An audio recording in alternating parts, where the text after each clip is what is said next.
Welcome back to Buckle Up. We are your Big Drag Entertainment, and sitting with me is Jimmie Smith. I'm so excited for this conversation.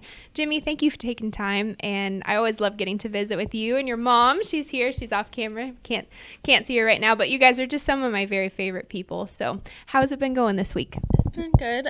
We always like coming up here to the Pink Buckle just because the people that are here and that run it are awesome. So we're just here to have fun. Wonderful. Tell me about the horses that you're running this week. I'm running a 4-year-old Slick by Design out of my broodmare Firewater Scat Cat in the Futurity. And then one of my favorites, Guys, I'm a Bunny Cat in the Derby. He's also out of my broodmare, and then by Traffic Guy. Wonderful. You are a rodeo girl. I mean, probably everyone knows you from rodeos and you kick butt at rodeos. But what do you appreciate about coming to these kinds of events and taking a break from the rodeo trail?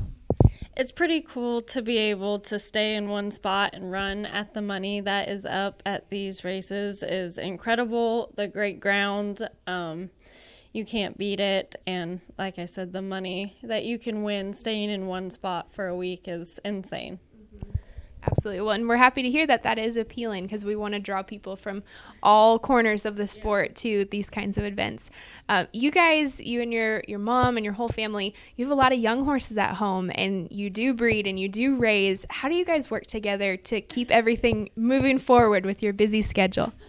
It's been pretty chaotic. I've collected, I guess we could say collected. Okay. I've collected a lot of horses over the last couple years, and I have a lot of babies coming up. So when I'm gone on the road, Mom has been riding them because I've only been home for like 4 days. So I've only been on them a couple days and made one run on them before we came here. So she's been riding them and taking care of all the young babies, and Jonathan's been helping feed and doctor whatever needs done. So it's pretty chaotic, and we have way too many right now, but oh well. But when it's something you love, I mean, I know it's a passion for all of you. When you get excited about those young horses, I bet you can't help but dream about, what their future looks like. What is the most rewarding part for you about raising them and training them and bringing them along yourself? Well, I'm still new to it, but the babies that we have coming up, it seems like each year we plan better and they get better and they look better, and they're just like, we have some really awesome ones coming up that I'm super excited about, and I just can't wait to be able to ride them, and it's pretty cool to foal them out and be there when it happens and then send them off to school and then break them and ride them, and it's just super rewarding at the end to be able to run them here.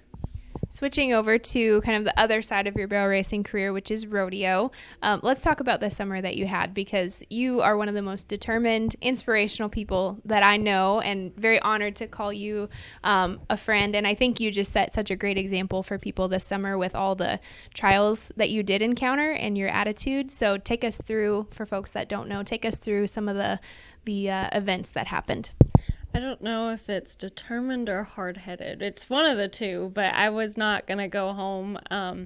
We were hit on I-80 by a semi, a loaded semi, and I had my 3 rodeo horses. We had just left Greeley slack, and I left placing 4th in the breakaway and placing in the barrels on mini. And so that kind of shook things up a little bit. I lost a really good horse that I was leasing, and yeah, it was rough, but because of that, I met some really cool people and was connected with some pretty amazing horses. So, I mean, everything happened for a reason, and even though that's really not how you wanted anything to happen and not really in the plan, you can always see God's plan and why stuff happens, and that He was protecting us, and it could have been a lot worse, really. So we're just lucky that we're alive and here.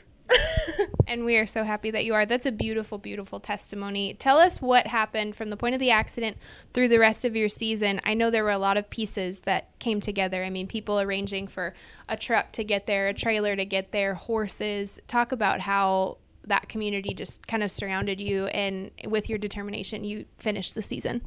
So it's actually really crazy, the amount of people, and Mom and Casey and Laura Schumann who let us say, you can't find a trailer right now. I don't, if you're in the horse world, trailers are hard to come by that don't cost as much as a house. And Laura said, I'll sell you my trailer. She had it ready and at Stephenville in one day. Coy Alexander at Lithia had a truck. You can't get trucks either right now. He had a truck ready in one day, and Mom and Casey brought it up to me. Chad Buse asked if I knew of this horse Viper, and I had heard of him, and I had heard of Keith. I met Keith here at the Ruby Buckle, and Presley when she was running her mare here, and I didn't really know them though, and so Viper was on the way back from here, Guthrie, from Little Britches Nationals, and they met me in Laramie, Wyoming, and they're like, here's this horse, and I'm like, do you want me to ride him with you? Or he's like, what am I gonna do?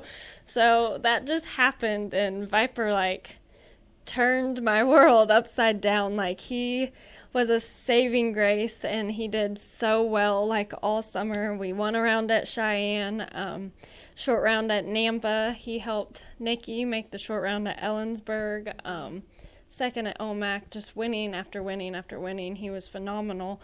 And then I was able to get Nikki, a Valiant Nikki, back from Dita and Kyle and Merritt Potter. They sent her out to me later on that summer, and every time I sent her down the alley, she won a check almost. So it was pretty cool to be able to get that horsepower in the trailer and be able to keep going. And then I had to send my breakaway horse home too. So Walter Johnson sent Sambo out to me, which I took Sambo to college finals in 2016 when he was just really young. So it was kind of rough at first when I got him, but at the end we won checks at like Gooding. I made the short round at Pendleton and Abilene, and we're really clicking now. So it's it's amazing to see the rodeo community and the people step up and that we're willing to help. Well, and I want to affirm you too, because that speaks to the kind of person that you are, that people want to jump in, and they want to be a part of your team. So I think that's such a beautiful example of you being an excellent quality person, and also the community that makes up this sport. So I want to talk about your future. You are going to be loaded for bear for 2022. We have got so many good horses in the trailer, in addition to your young horses that you're making. So what are you excited about? I want to switch gears and talk about what you're most excited about for the future. I'm just excited to be able to keep going. To be able to get back into the winter rodeos, that was a blessing. To be right on the bubble, that was insane. Mm-hmm. But next year, it will be really fun. Minnie got released. Mm-hmm. Princess T, my rope horse, she got released. And then having Viper with me, and then Lena in the trailer, I'm super excited. I guess we'll see how it goes. It'll be fun to see. Another exciting change that's coming down the pike for you is that you are going to be a married woman next May. So talk about that. What are you looking forward to most about marriage? It'll be really fun. Casey's got some head horses going, and a lot of pink buckle head horses actually. So we'll see how that goes, and he's going to rodeo a little bit. So it'll be fun to go together this summer and see how we both do out there. And it's exciting. Yeah. Nervous, but exciting. Marriage is awesome. It's a blessing, and happy for you. And so excited that you found a partner that like Casey. So you guys are a great match. Thank you so much for taking time to visit. We always look forward to seeing Jimmie and her big smile. She rarely isn't smiling. So thank you so much. Thank you, Kelly.